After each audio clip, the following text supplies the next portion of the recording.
Hey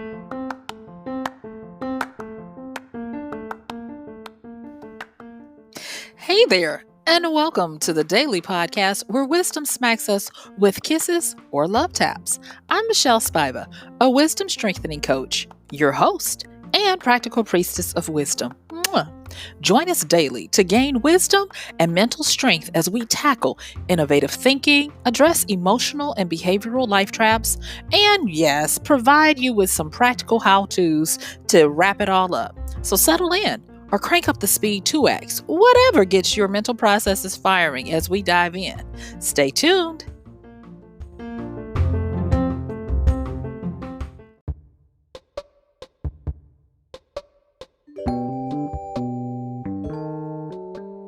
Hey there, Mon Ami. It's MichelleSpiva, your practical priestess of wisdom, with today's podcast of Wisdom Smack. Mwah! Join me because we're going to be talking about how to check our site. In case you didn't know, things have changed and so have you. And so I'm going to be giving you some tools and skills to help you to recalibrate, to be able to see more clearly for yourself. I'm going to give you 4 tools to use and 4 skills to work on, and it's going to be good. So join me on the flip. I'll see you soon.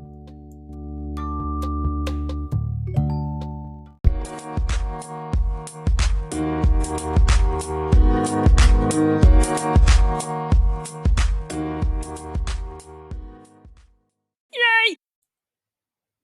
All right, let's get into it. So, I know it's been a minute if you're listening to this in real time, and if not, enjoy the ride because we do have a wisdom smack today. Oh, yes, oh, yes. And I'm just going to cut to the chase. The wisdom that is coming forward in the time that we find ourselves in is to check your site. Yes, check your site. Check how you see things and how you perceive. Many times, if you've been rocking with this podcast for a while, you know that we talk about the difference between perception and perspective. And if you haven't, let me just give you a quick overview. So, perspective is how you think of something. And the way you remember it is what's your perspective on something? What's your hot take? What's your opinion on something? Whereas perception has to do with how you perceive something, where it's acting upon you, meaning what angle are you seeing it from? And how is it being presented to you?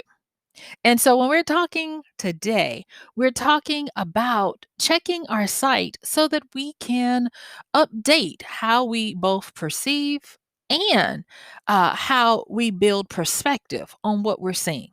Because I'm going to tell you guys, there are signs everywhere. Yes, signs are everywhere. I had a recent conversation, encounter, whatever you want to call it. And the person was giving me updates on something. And it was blatantly obvious to me that they were getting signs from all over. And yet they were just continuously obtuse and blind to what was going on. And I think, well, I know I tried to gently nudge and point out by asking questions for them to evaluate the signs, if you will, and they still weren't getting it. And I had to ask myself, is it for me to do that? And I came away with no. And I'm not going to use all my time talking about this specific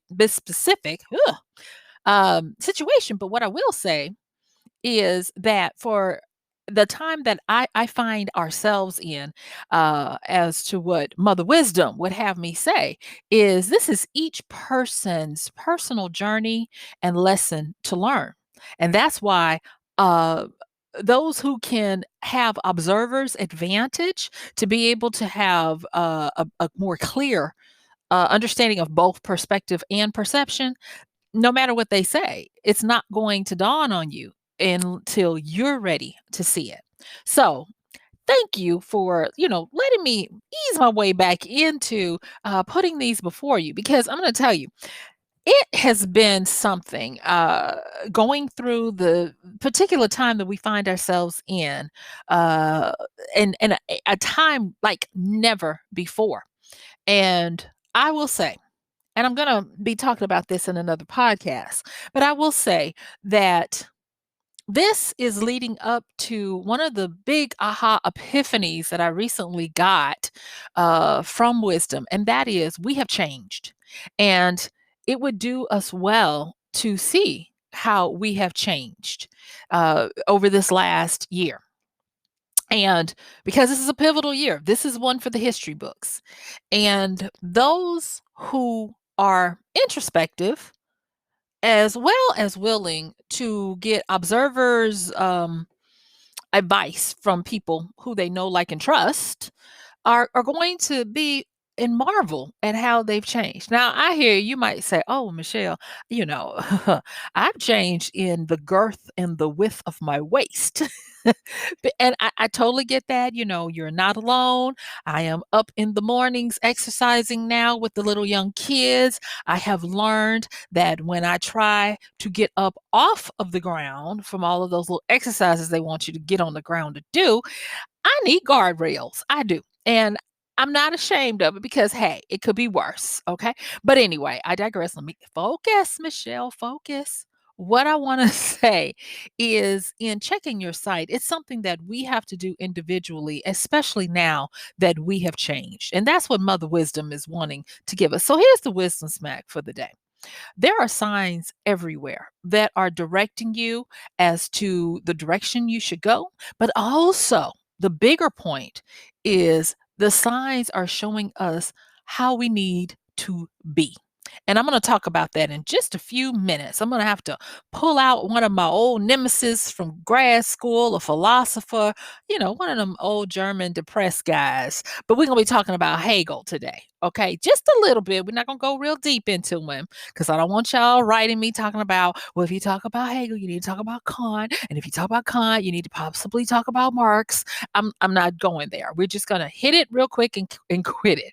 But what would this be if we didn't talk practically? Because I'm still your practical priestess of wisdom on things that you can actually do to check your site and to get better at that. So let's start off with this, and that is I want to just make sure that we delineate the difference between vision and sight because they matter. Okay.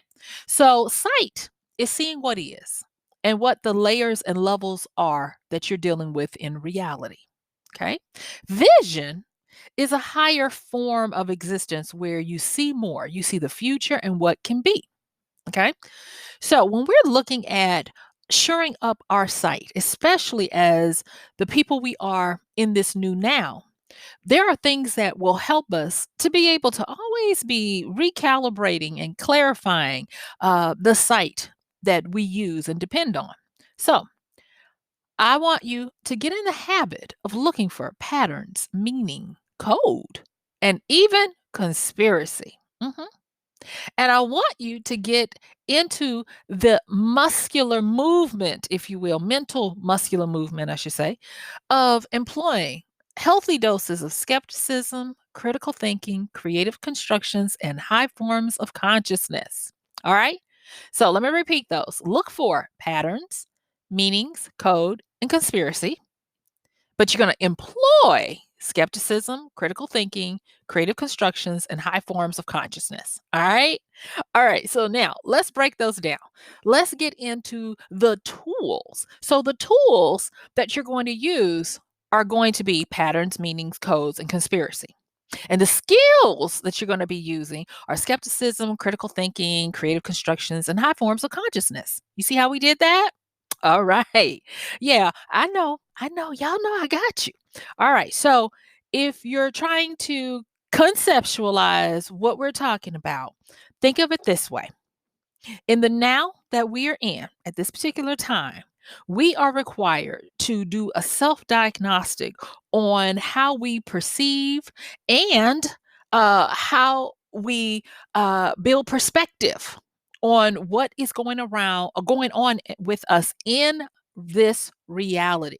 So remember, sight is what is. It's the layers and the levels of our reality, whereas vision is when you project, see more into the future and the possibilities of what can be. So we're talking about the good old sight.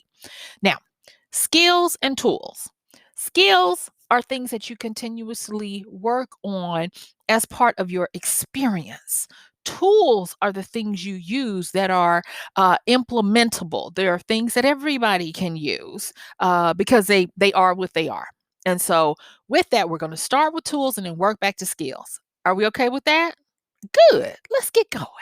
So, with our tools, patterns. Patterns are a big deal in trying to read and recognize signs that come to us and clues, insights, gut, all of those things that we rely on, whether we realize it or not, to be able to have good sight. Now, you guys notice I haven't said anything about your eyeballs. Have you noticed that? And the reason why is because eyesight is simply a representation of what your brain is trying to see. So eyes are also going to be a tool. But because you're very familiar with that, I want to use the precious time we have together today to talk about these other tools that coincide with your eyeballs, which you see, okay? So, patterns.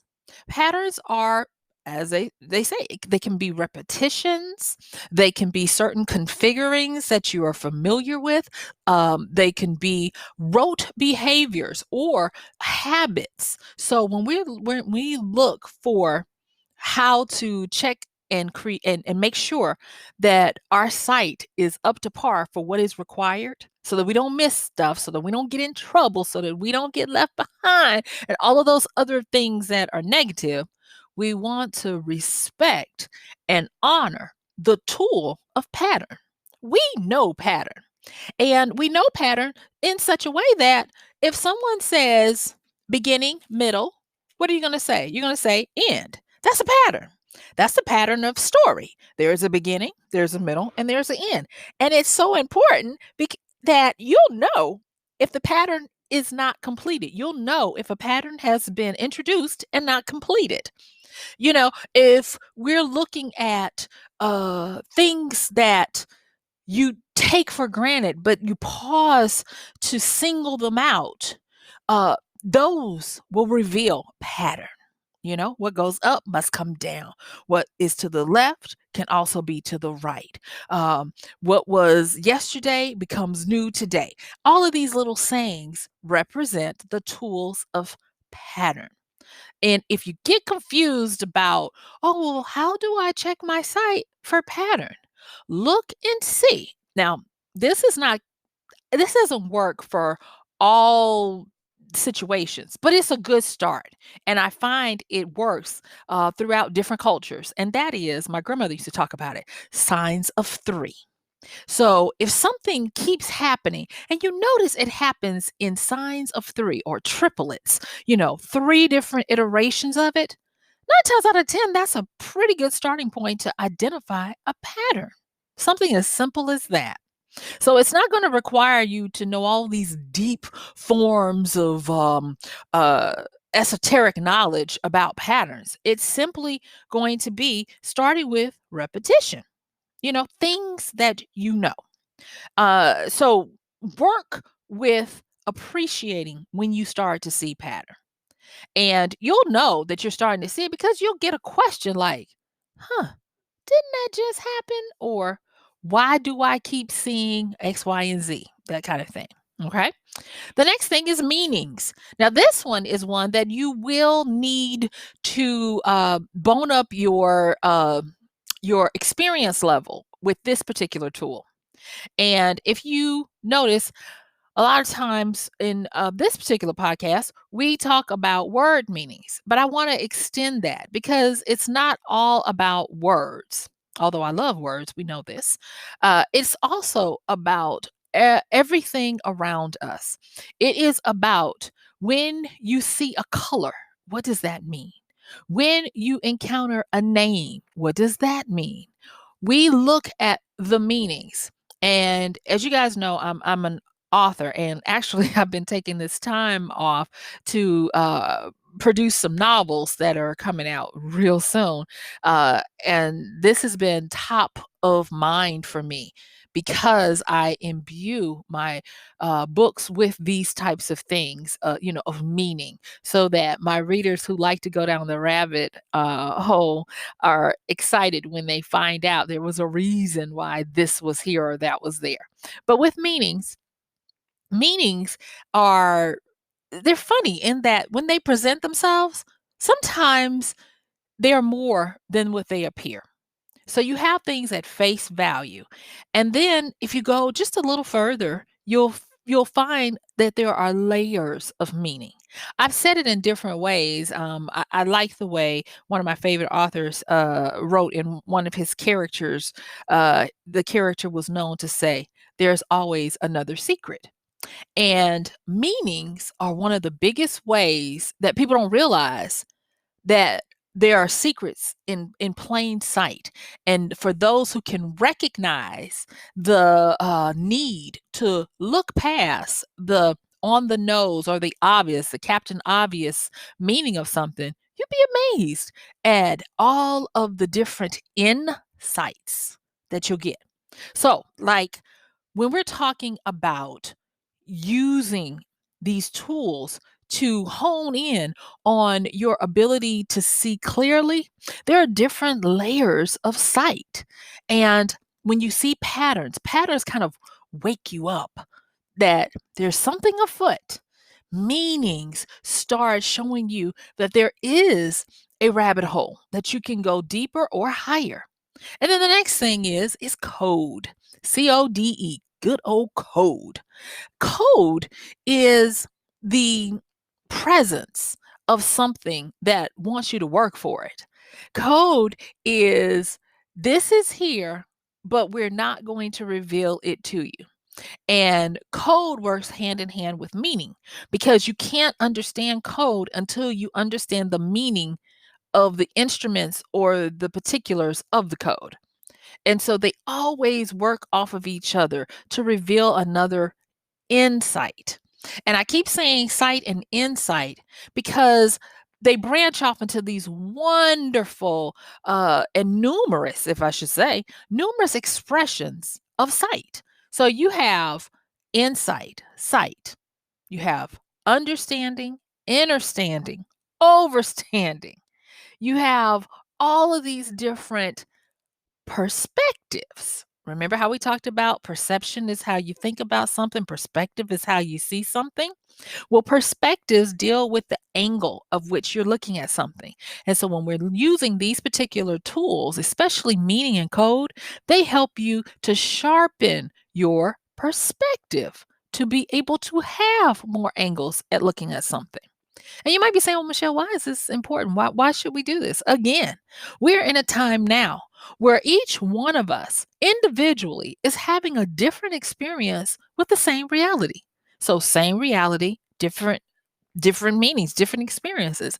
And a lot of people are going to wake up and realize that major opportunities for having a more robust life have passed them by because they've been walking around blindly and missing the signs. And I don't want that to happen to you because that's what the wisdom is, I believe, one of the many things that is around us. But this one to me is a good starting point to be able to live life more vibrantly. Now, this particular tool, it's amazing. And I bring it up because it has really been raising its head. And I was like, I need to possibly, consult with wisdom on that. And so I did, and I've been actually doing a little looky see and all of that. And lo and behold, conspiracy is one of the tools that you use for your site. So, I have talked with someone who was like, "Would you do a complete podcast about it?" And I might do that, so if you'd like that, also, drop a note and let me know if you'd be interested in that. But what I'll say here is that using conspiracy as a tool means that what you first and foremost do is when you're checking your site, be mindful, and it's funny that I'm using that word, but be mindful of who and what you pay attention to and why. There is this fancy Greek word called apophenia. Apophenia. You can look it up. And apophenia is usually related to people who have schizophrenia, where they start to see connections between unrelated things.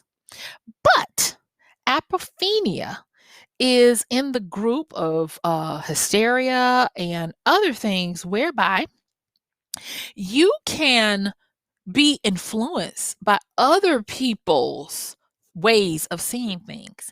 And it is time for us to do our due diligence and use the proper filters to realize, am I falling into a apophenia driven conspiracy, or am I really seeing real code, real meaning, real patterns?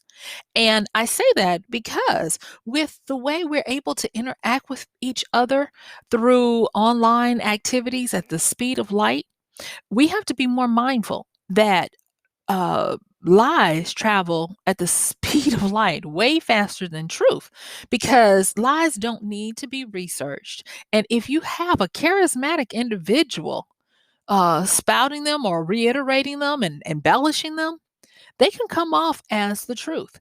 And our sight needs to be sharp like an eagle in today's world, or we end up having some problems. Okay, so I'll say that much. So now let's get into the skills that you need to employ. And again, those skills are skepticism, critical thinking, creative constructions, and high forms of consciousness. Oh, and I forgot to do my recap on the end for the tools. The tools, again, are patterns, meanings, codes, and conspiracy. All right, so let's talk a little bit about each one of the elements that you need to use in your bag of skills. Skepticism.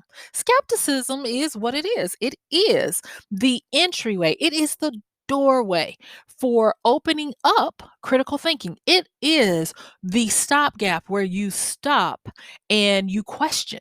You question what you see, what you think, what you feel, what you receive. You want to have a healthy dose of it.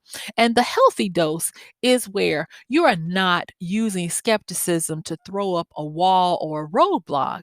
You're throwing up a caution sign to be able to move into looking at all sides that you can find of an argument, a statement, a thing, a person, or any of that, where you can, and I talked about this a while back, learn how to get in the middle and not pick a side so that you can look and operate in any side. And that's what skepticism does. Skepticism is not about disbelief. It is about being able to stop yourself and move into a non-biased position. And that brings us to critical thinking. Now, with critical thinking, we could talk forever about it, but just understand that with critical thinking, this is where you start to break things down to their lowest common denominator and look at them from there and then move back up. I've talked about critical thinking in many ways, and I'll continue to talk about it. I've talked about how to do Socratic method, where you continue to ask yourself or the other person questions until you really get down to what is the true meaning or their true belief on a matter. And by being able to be a critical thinker, willing to break apart and look at things from all different sides and evaluate them without a bias, it will help you to sharpen your sight so that you can see different ways of seeing something.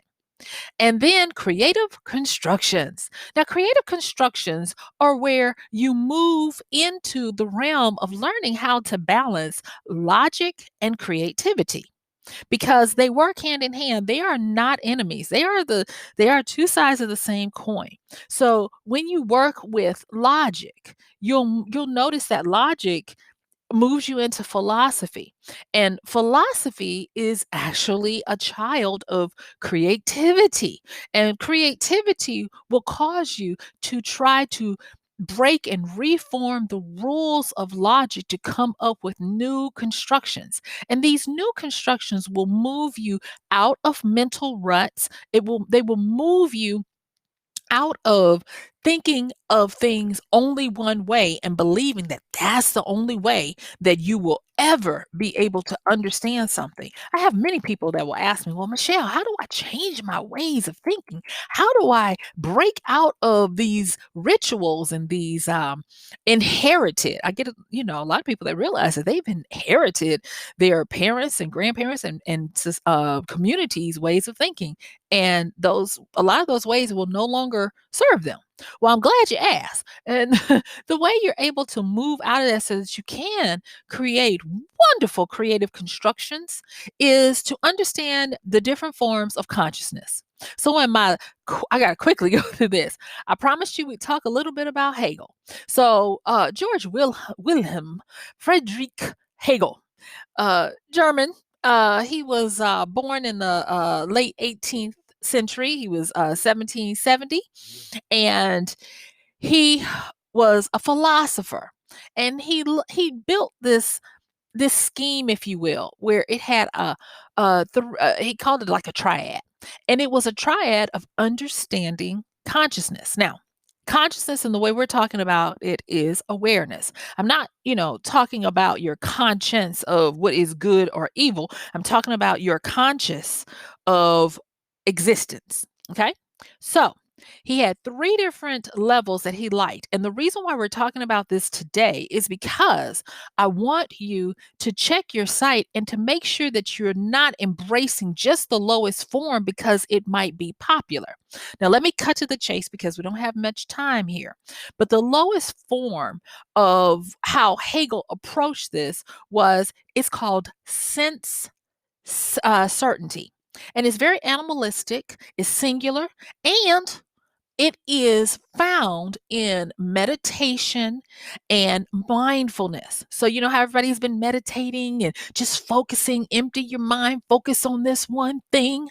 Well, with that is the lowest form. It's kind of like if you were to look at a dog's brain and you guys are walking and the dog is just focused in the moment, but your mind might be doing a lot of different things. Mindfulness puts you down there at the level where the dog is able to focus on one thing and be in that moment. And that's well and good. And it helps you, especially if you're stressed, if you're overheating in your brain. But we must understand that if you just only try to look at everything like that, you miss out on a lot of things like those patterns, meanings, codes, and conspiracies that are influencing the way we look at things. And so Hegel called this your being, meaning that this is you in the flesh. This is the lowest form of you. This is your being on earth. Then he talked about the midpoint. Now, the midpoint is where we find ourselves most of the time. And they kind of call this like a conceptual reality where you are now moving into forming thoughts and ideas so that you can now have a mental reality where you raise your ability to produce things. You get to a point where you are conscious enough to start, you guessed it, creating a sharper sense of seeing. Um, when I was in school, the way they taught it to us was one of the famous ways that Hegel talked about it. He talked about how if you put a table in front of someone and you ask them, "What is it?" and the person says, "Oh, it's a table." He would say that you were in your mid conceptual reality because you could see that this was a table. But the lowest form of consciousness would tell you that it was first a tree, if it's made out of wood, that is. And then your highest would say is ashes, meaning that this table is a tree, it is a table, and it will be ashes. So that brings me to the highest form. And this is the one where you continue to elevate your ability to create these mental constructs, these creative constructions, if you will. And they call it like a mathematical frequency where you become one with the universe, one with all, meaning that you start being like Neo from the Matrix. And he called this one mind. And let me slow it down. So the mid one was what he called life, meaning that's your everyday life. But if you start operating in this highest form of consciousness, meaning that you can see what the table is going to become, that means that you become mind, M-I-N-D, and you become all is mind. So it's kind of like you return to the creator status.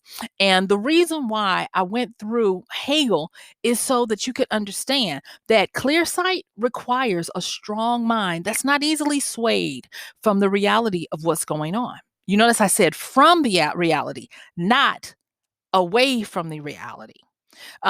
Thinking of mindfulness and those types of things, just remember that slumber and sleep is the drug of the sightless. And most traps become temporary obstacles when you're able to move past just thinking on things on one or two levels. Always realize that there are always more secrets to be revealed. Now, I know we've covered a lot and I've come to the end of my time with you, but let me just encourage you to start checking your site. Use the tools we've talked about and the skills. Look for patterns, meanings, code, and evaluate conspiracy. Employ skepticism so that you can become more able to step into critical thinking, forming creative constructions, and being able to operate on those three different levels of consciousness that we just talked about. And so, with that, you're going to start, hopefully, to see that your vision, your sight is going to become so sharpened that you'll be able to see multiple levels and angles of the way reality is, and you won't get stuck in a rut of only believing and thinking the same old same. So guess what? Yes, my time is up. I thank you for yours. This has been MichelleSpiva, your practical priestess of wisdom. I'll see you soon. Bye.